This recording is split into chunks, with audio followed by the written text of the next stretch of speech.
आगाज करेंगे श्रीनगर के डाउनटाउन इलाके की खबर के साथ। श्रीनगर के डाउनटाउन इलाके के काबरा इलाके में दहशतगर्दों ने ग्रेनेड से हमला किया।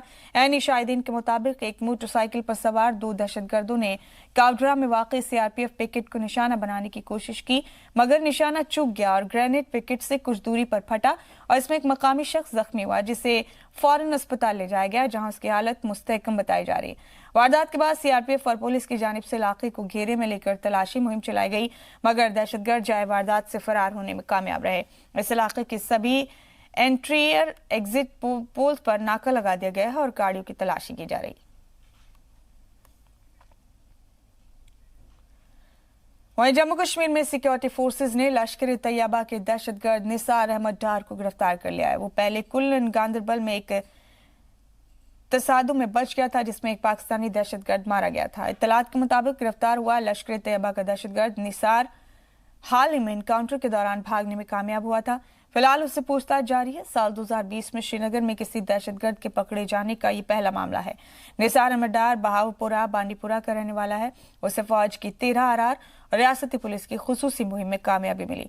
साल 2018 से दहशतगर्दाना सरगर्मियों में मुलविस निसार अहमद डार के पीछे सिक्योरिटी फोर्सेज के जवान गुज़िश्ता कई दिनों से लगे हुए थे।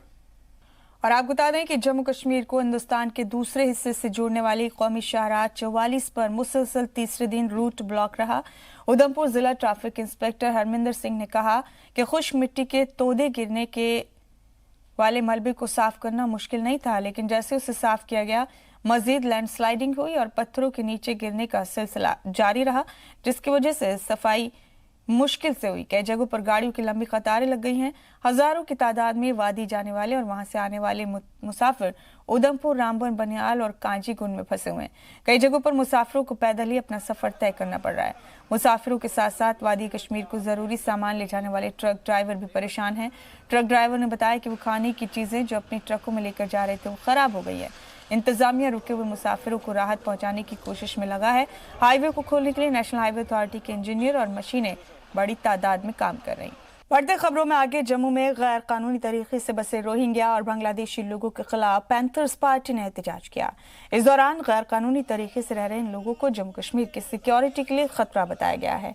पार्टी लीडर हर्षदेव सिंह ने कहा कि आज इन्हें जम्मू में बसाने को लेकर हर सियासी पार्टी एक दूसरे पर इल्जाम लगा रही, लेकिन इन्हें यहाँ से निकाले जाने की सिमत में कोई कदम नहीं उठाया जा रहा।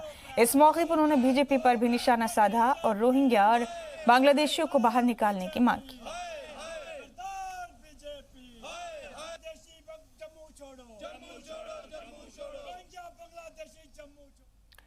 वहीं पाकिस्तान में ननकाना साहिब गुरुद्वारे पर हमले और पथराव के खिलाफ सभी मज़ाहिब के लोगों ने मिलकर एहतजाज किया और पाकिस्तान को सबक सिखाने की मांग की।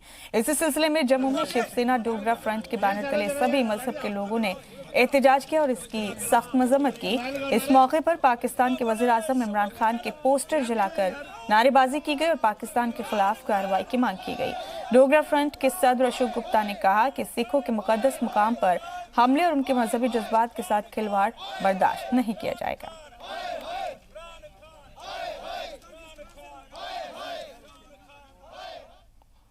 ब्रिगेडियर अनिल गुप्ता का कहना है कि अमेरिकी कार्रवाई से दुनिया में बदअमनी होगी और बड़ी जंग होने का खदशा नहीं है, क्योंकि अमेरिका और ईरान दोनों वार नहीं चाहते, लेकिन अगर दोनों के बीच छोटी जंग भी होती है तो उसका बुरा असर हिंदुस्तान पर पड़ेगा।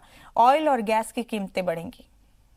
देखिए, पाकिस्तान ने साबित कर दिया है कि पाकिस्तान आतंकिस्तान, झूठिस्तान होने के साथ साथ फेकिस्तान भी है। किस प्रकार इमरान खान ने ननकाना साहब से ध्यान भटकाने के लिए एक 11 साल पुराना बांग्लादेश का वीडियो अपलोड किया और ट्वीट किया। उसे कहा कि ये भारत के अंदर, यूपी के अंदर पुलिस जो है वो प्रोसिक्यूशन कर रही है मुसलमानों के खिलाफ। इससे बड़ा झूठ और इससे बड़ा फेक वीडियो क्या हो सकता है? लेकिन इमरान खान को शर्म नहीं आई, क्योंकि इमरान खान जो छुपाना चाहता था वो उससे ज्यादा खतरनाक था।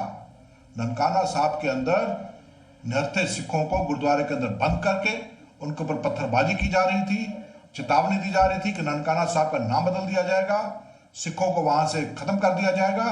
और जो पहले घटना हुई थी वहां के जो ननकाना साहब के पुजारी की ग्रंथी की बेटी को जबरदन उसका धर्म परिवर्तन करके एक हसन नाम के आदमी से शादी कर दी गई थी, उसके हक में कि वो जो किया गया वो सही है, और जो सरकार ने किया उसको वापस घर भेजा सिखों के, वो गलत कार्रवाई थी।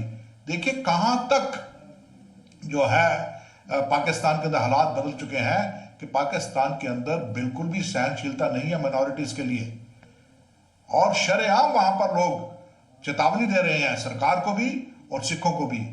तो इससे साफ जाहिर है कि इमरान खान का ना तो सरकार के ऊपर काबू है, ना ही हालात के ऊपर काबू है, और इन सब से ध्यान बटाने के लिए वो भारत के खिलाफ गलत ट्वीट करता है, भारत के खिलाफ गलत बयानबाजी करता है। इमरान खान को शर्म आनी चाहिए। देखिए हाल ही में जो अमेरिका ने कार्रवाई की है इराक के अंदर, जिसमें ईरान के जनरल सुलेमानी को मारा है, साथ ही साथ एक इराकी कमांडर को भी मारा है, इससे पूरे विश्व में अशांति तो होगी, लेकिन मुझे नहीं लगता कि इससे कोई बड़ा युद्ध होगा।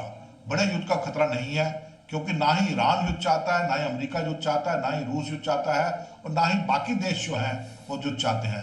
दुनिया के अंदर कोई भी देश इस वक्त महायुद्ध या युद्ध नहीं चाहता है। तो इसलिए मुझे नहीं लगता कि ये जो कार्रवाई हुई है ये विश्व युद्ध की तरफ बढ़ रहा है।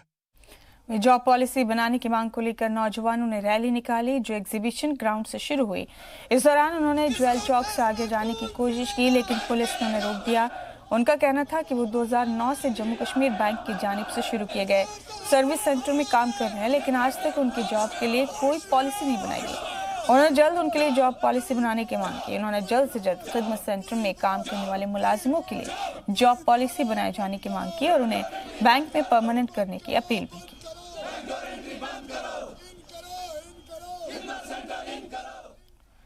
और श्रीनगर में रिसाला नगीना इंटरनेशनल की रस्म रोनुमाई की तकरीब अंजाम दी गई। इसमें वादी के मशहूर कलमकार और अदीबों ने शिरकत की। नगीना इंटरनेशनल के एडिटर वैशी सैयद भी इस तकरीब में शामिल हुए।